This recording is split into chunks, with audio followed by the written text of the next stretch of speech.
Hey guys, what's up and welcome back to Two Toe Tags Metal Reviews, and today we're giving you guys our first impressions of the new releases from Red Handed Denial, Rotting Christ, Evildead, and Vale of Pnath.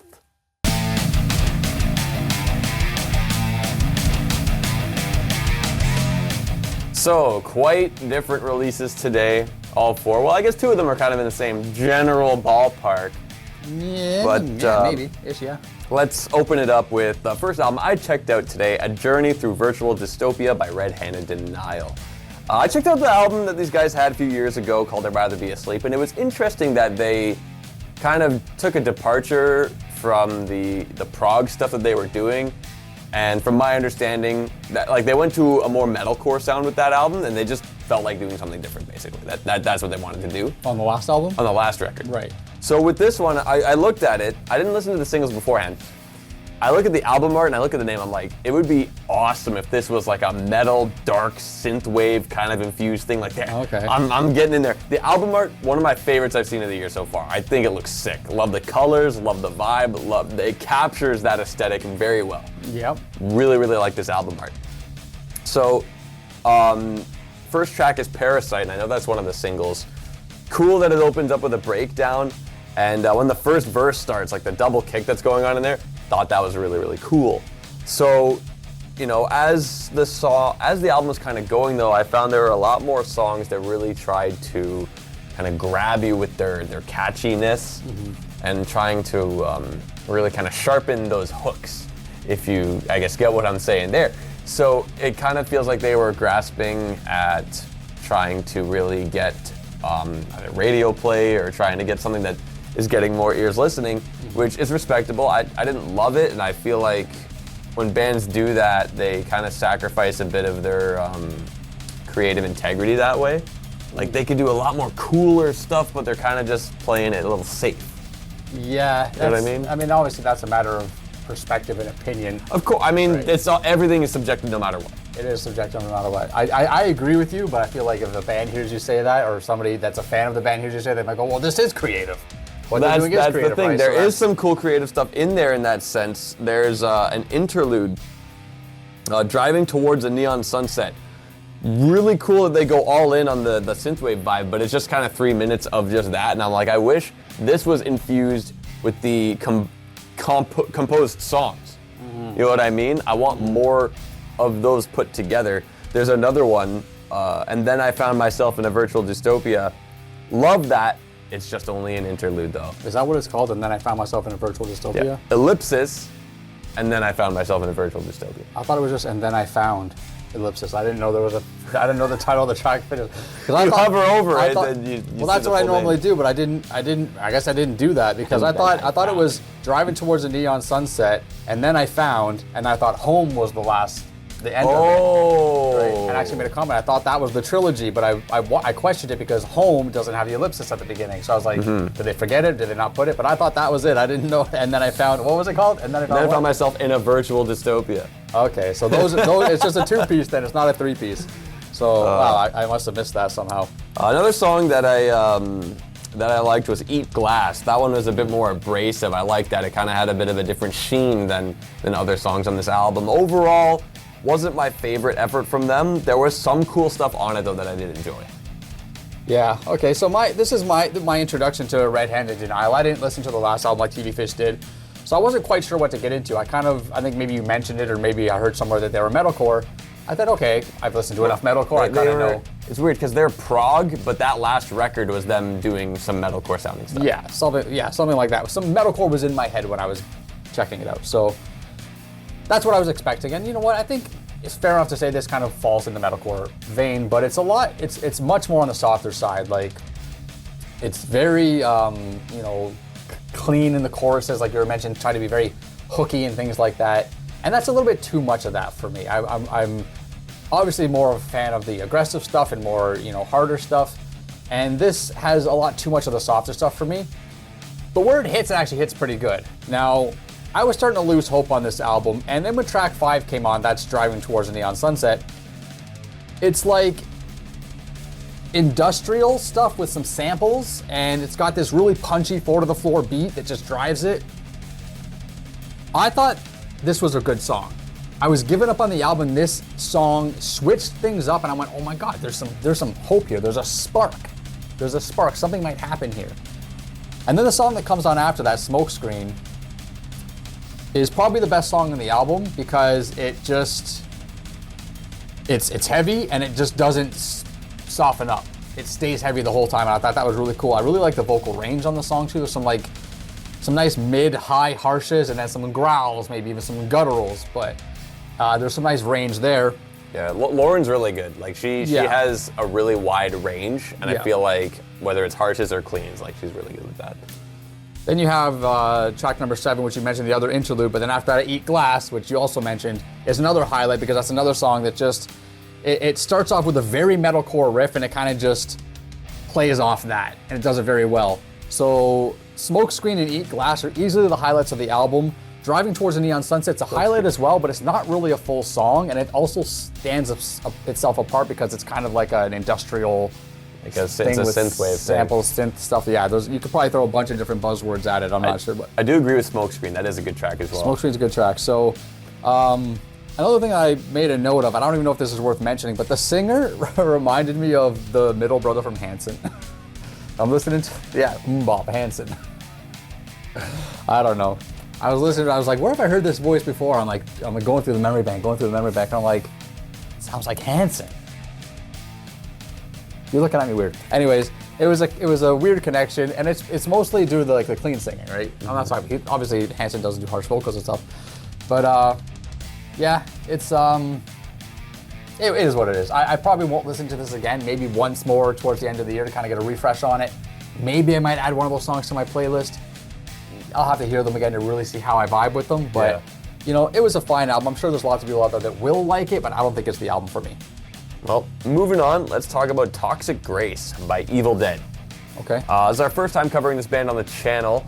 This is one of multiple bands this year to drop something in the 90s or late 80s or something, disappear, and then reappear in like the 2010s plus. Well, when was their last album? So they made an album in 1989. Okay. Then radio silence, and then 2020 they released stuff. Oh. So they released an album in 2020. This is their second album since then, their third total, yet their first album was 1989. Wow, okay. So we've covered a few bands this year that have done that. I find that very strange that there's a few of them. Yeah, it's odd. But either way, the fact that that is a thing kind of made me think, okay, this is probably going to be like a thrash thing because it's mainly thrash bands that's doing that. Weird thing going on this year. But the first half I kind of thought like, okay, this is just kind of what I was expecting, like old school style thrash. Nothing really special, like just that's what it is. But I feel like in the second half it starts to heat up and it starts to actually do a lot of interesting stuff that, you know, perked up my ears thinking, oh, what's going on here? So the first song that I started to make notes on was Stupid on Parade. Liked the riffs in that song. Near the end of that, don't know if you got this, but they do a groove with a kick or whatever. It sounds like One. You probably know the part I'm talking about. I didn't catch it, but I mean, I know One very well, so if you heard it again, I'll be like, oh, here's the One part. Oh, there it is. Yeah. There's a quiet part they do in the middle of Bathe in Fire. I thought that was pretty cool. And they have an interlude track called World of Rats. It's short, but I'm just like, it kind of came and went, and I'm like, what was that? That was kind of, it was similar to what Knock Loose did, where it's like an interlude, but the band is still playing. So it's kind of weird that close to each other, we heard that kind of thing. But overall, did some interesting stuff. I'd have to hear it some more to get even more of a well-rounded like thought on it. Not bad though, and they had some interesting stuff in the second half. Yeah, I agree with the not bad sentiment. I thought this was fine for a thrash album. It didn't really do anything that was crazy impressive or anything like that. The thing that I kept kind of getting references to for some reason was Slayer, and specifically Raining Blood, like the song. There's a couple songs in here where I think the riffs sound very similar to Raining Blood. They're not exact, but they're just very similar to the point where I was like, eh. And there's two of them. One of them is the intro track, which is FAFO, stands for Fuck Around Find Out. And the other one was track number 5, Subjugated Souls. I thought both these were good songs. It's just that, you know, I don't know. I get a weird feeling when I'm reminded instantly of another riff, right? It just kind of puts you in this weird like, is that a ripoff? Is it just coincidence? I have this issue all the time with music. Another cool song was the instrumental World of Rats at 155. I thought it was pretty good. Dig the riffs. But one thing this album does, maybe this band does, is they kind of pick a riff and stick with it. They don't really have a lot of variation. They don't really have a lot of different motifs and stuff going on. They kind of just pick a riff, go with it until the song's done, and for the most part that's fine, but it can get boring, and it's also hard to write notes on because you're looking for things that change, and that's when you get a spark and go, oh, that was cool, oh, that was cool. Yeah, I mean, I feel like they start to do a little bit of that in the second half. They do start more in the second half. My biggest takeaway, though, from this album is the last track, The Death and Resurrection Show 2024, because it has the reggaeton rhythm, which I find is weird because you don't really hear it a lot.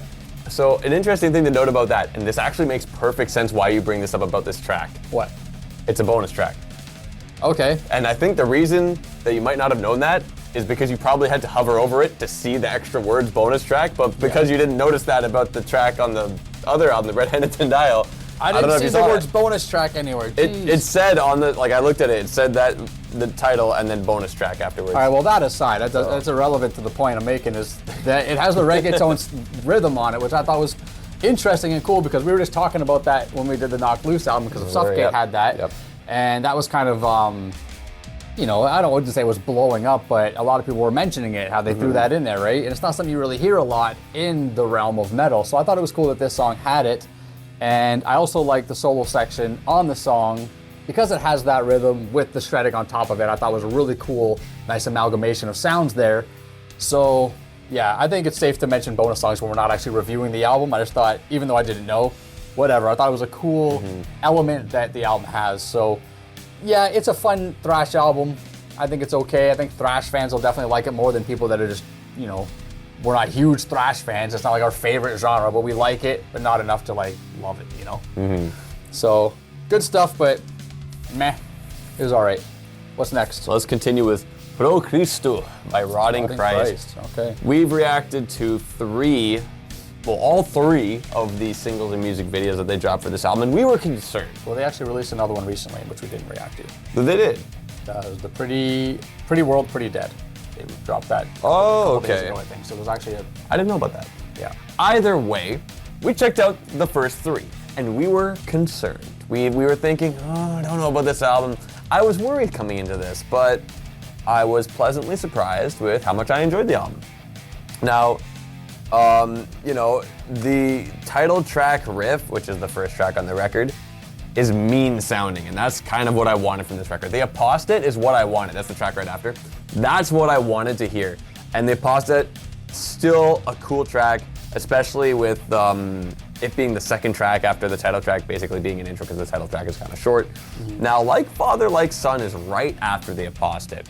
And I remember we heard Like Father, Like Son, we're like, I don't know. But it happens over and over. Where a song is positioned and what's around it and the album experience is completely different than how you hear it as a single. And it matters, yeah. And it definitely matters. So I liked Like Father, Like Son a lot more now, hearing it on the record, than I did hearing it out of context as a single, because this album does a great job with its pacing. You get a hard-hitting song and faster one like The Apostate, and then you give them a break with Like Father, Like Son. And this album does that a lot. It'll give and take, so that no matter what you're listening to, you're gonna be okay with it. It's not gonna be like, oh, what is this, whatever slow thing, or like all they're doing is just fast stuff. They mix it back and forth enough to make it entertaining the whole way through. And I like that. Also noted that, just a small thing, there are some nice screams from Sakis in The Sixth Day. I like that. I don't know about you, but in La Letra del Diablo, I heard some other voices in it. I don't know exactly what was going on there, or at least something that didn't sound like Sakis, or maybe I'm just going crazy, I don't know. I'm not sure. But I liked what I heard, and that's when I kind of made my first note of like, wow, the pacing is really, really nice. One thing that I wasn't huge on is that there's a lot of Sakis talking in this record. Yeah, like narrating.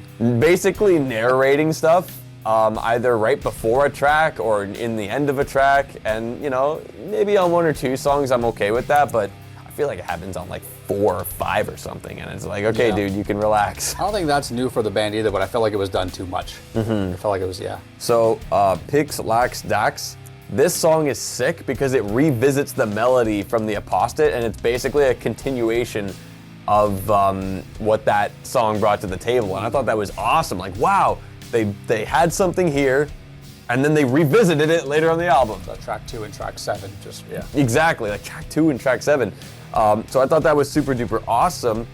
Another track I liked was Yggdrasil. That was another cool one. Now, if I were to say like an issue with this album is that they kind of run on riffs a lot. They kind of just like, they pick a riff. Issue I had with the Evildead. Exactly, yeah, they just kind of go. But what makes it really work for this album to do that is that the pacing is good. The pacing is good enough to make you feel okay with having something heavy and then something not as hard. You know what I mean? So I think they do a really good job at that. So it's like a double-edged sword that it's like, wow, this is a good riff, but they kind of just vamp on that riff for a while. So overall, better than I thought it was going to be, and I'm glad for that. Yeah, I can piggyback off that and say this was better than I thought it was going to be too, because like you mentioned, I was concerned based off the singles. I was like, what are we getting ourselves into here? Is this going to be a boring album? Is it going to be super soft? Not soft, but super just uneventful. And, you know, for me, it kind of is and it isn't, because I find that on this album, they're doing all the things that they're kind of known to do, right? But for some reason, I'm not vibing with it and enjoying it like I would be some of the older stuff.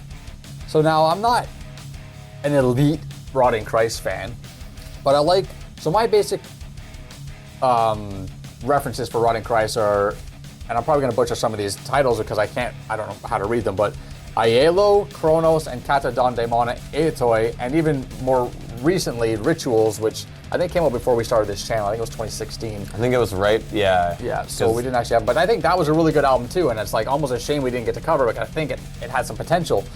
But other than that, I'm pretty vague on the rest of the discography, except for obviously Heretics, which we covered as well. And I'm hearing when I listen to this album, stuff that reminds me of that other stuff that I do love. But for some reason, I'm not loving this. I'm not loving it now. And I'm not exactly sure why that is. Is it not done the same way? Or maybe it's because it feels like they're just regurgitated ideas. And I feel like Sakis and Themis have kind of reached their creative peak like 20 years ago, and they've had trouble really evolving from that. And that's what happens with a lot of bands, where they reach a creative peak and they make a few albums that are really, really solid, and then they kind of just keep doing that. Yeah. And sometimes it's hard for bands to step out of that and try to evolve from there. Sometimes they don't want to evolve and they don't need to evolve. A really good example of that is AC/DC. Yeah, they had some kick-ass albums, and then they just kind of made the same thing over and over. Just did the same thing over and over again.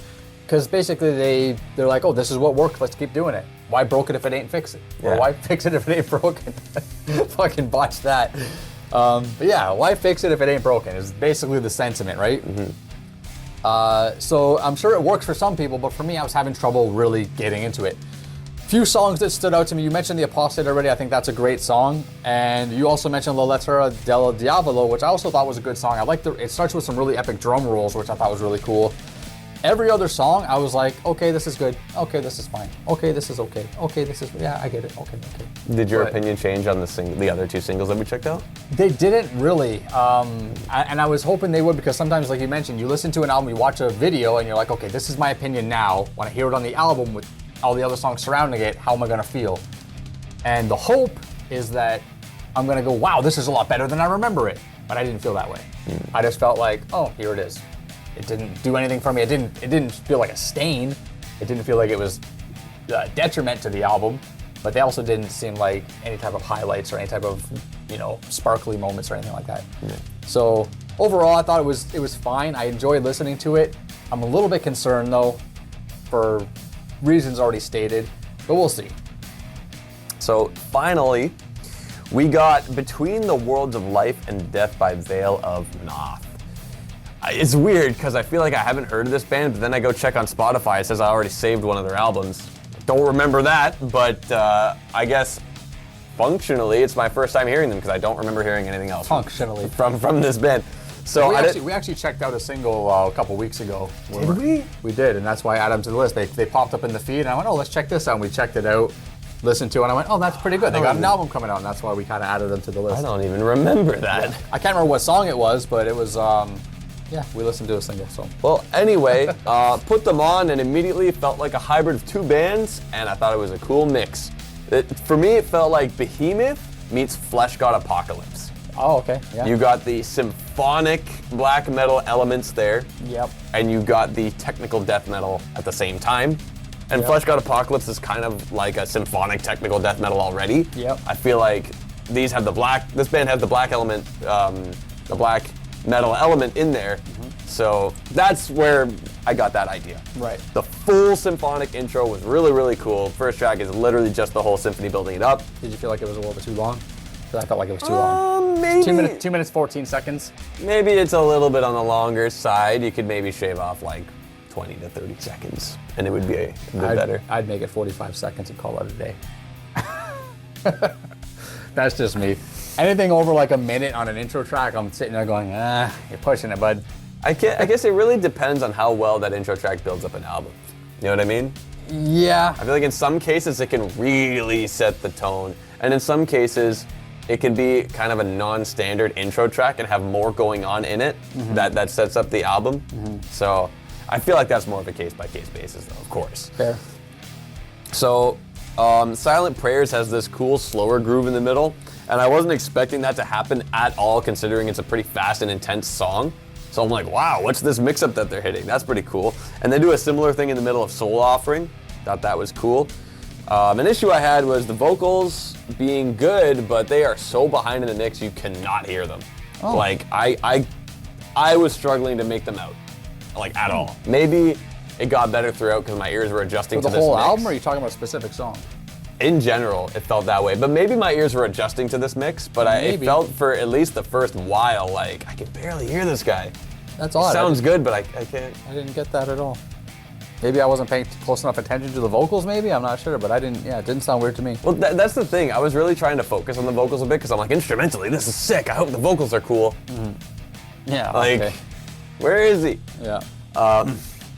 Soul Offering, okay. Soul Offering has this, during, I think, the chorus, has this synth going on in the background, which is cool. This album does something like this a few times where they just sprinkle in like synthesizers and like electronic drums just randomly in different songs, and I love it. It's like, what the hell is that doing there? But it's not even a problem. It enhances the songs. Like, I think that's super duper cool. There's one, Burning Light. It has that as well. Like, just kind of feels random. Echoes of the Past is also an interlude, which leads into Burning Light really, really nicely. I love that transition. Yep. Very, very nice. Another track I liked was Beneath Ashen Skies. They got this cool back and forth between triple and duple time. I liked that. Overall, it was a good album. Like, I enjoyed it, especially for my first, full-length experience with this band, to my recollection. And I feel like it's got cool pacing, like mid-song. You know what I mean? You got stuff like the Rotting Christ album, it's just pacing by the song. This does that same kind of pacing within the songs. Right. So I think that's pretty cool, well performed. The mixture of stuff and just the sprinkles of electronic was just not expected, but welcome. Yeah. It's also subtle too. It's not the most like forefront type of feature they're putting in there, which I think makes it even better. I like when things are subtle and you got to kind of perk your ears up to actually notice them, but on a subconscious level, they make a big difference. I really like that element when bands do stuff like that. So yeah, this is their band's third LP, but it's, my introduction to them as well. Didn't quite know exactly what I was getting into other than the single we listened to. I had kind of an idea of the realm. But yeah, like you mentioned, this is kind of blackened technical death metal. It's kind of how I would pocket it. Really hard defining genres these days because everybody has an opinion of what's what and things like that. Not only does everyone have this crazy opinion of what's what, but at the same time, a lot of bands are pulling from a lot of different things. They are. So it's like, this is blackened, technical, clown, death, flipcore, or something. You know what I mean? Like, it's just like, there's a million things people are doing these days. Exactly. So the name of the band, just if anybody's curious, it's an H.P. Lovecraft thing, right? So it's the name of an underworld, basically a pit that's filled with bones and remains, like mountain high of bones. But then there's all these big sandworm things that are there, like eating people and shit. I don't know. I read it. The way it was described sounded pretty cool, so I thought it was a cool name for a band based off that. Yeah, there's some really cool stuff happening on this album. You mentioned a few things already. I didn't like the long intro. Is what it is. Could be a little shorter. Soul Offering though, track number 3. I really like the energy and the ferocity on this one. It just has this really relentless pace. I like stuff like that. That's also Flesh God Apocalypse style, pacing. But then there's this, you mentioned synth, and I don't know if this is synth or maybe I'm hearing something different, but I heard piano, and I know synth is basically just piano, an electric piano. Basically, yeah. So, but it's done sporadically, and it's just a really nice touch to kind of offset and complement the brutality of the song. Yeah. Right? So you have something that's brutal and aggressive, and then you have piano, which is a soft, beautiful instrument, and you're having those kind of, that nice dichotomy of those things there, which is also awesome. I mean, we hear that in a lot of music these days, so it's not exactly new, but it's great when it's well performed. Uncertain Tomorrow is also a really cool song, has a really mean personality to it, sounds menacing. On my first listen, I was listening to the song thinking it was really cool, and I kind of lost interest in the song halfway through, and I made a note that I have to go back and listen to it again. So I did, and I guess I got distracted by something earlier, but it's a sick song. I really like Uncertain Tomorrow is really awesome. And then you also mentioned Burning Light as the outro track. I think that song's great as well. There's something different about it. It's got some different stuff going on in the intro. Once it gets into the whole blast beat kind of thing, it kind of just starts sounding like the rest of the, tech deathy songs. But yeah, there's some synth and stuff layered in there that's giving it some character. But just the intro alone helps it stand out, and I really respect that and really like bands that do stuff like that. Anytime I put on a song, I can go, okay, that's this one. I like that. Off the bat, that's a plus for me. It's a green flag. So overall, I thought this album was really good. I thought it was, pretty enjoyable. But my, I guess, negative comment is that there's a lot of tech death albums out there, a lot of tech death bands going right now, and this kind of falls in with all of them. There wasn't a lot that really makes this super unique or makes it stand out in any type of special way, but it's still solid from cover to cover, I would say. Anyway, we've made the decision that, there's a few bands this year that have dropped albums that we've reviewed previously. We decided to give those bands second chances. So we made the decision today that we are going to review Rotting Christ's new album, Pro Christu, giving them another chance, because the Heretics didn't get the most favorable scores. It gets decently from me, not as much from you, but I'm a bigger Rotting Christ fan, so so we'll see how this goes. We're gonna spin this one over and over throughout the entire week, and we will be back to give you guys our full review of that album. Hopefully, can do better than last time. Anyway, guys, that's all we got for you today. Remember to like this video if you like to tell us in the comments below what is your favorite album from the ones released today, and subscribe if you guys are new to the channel. I'm TV Fish. I'm Vile Self. See you guys later.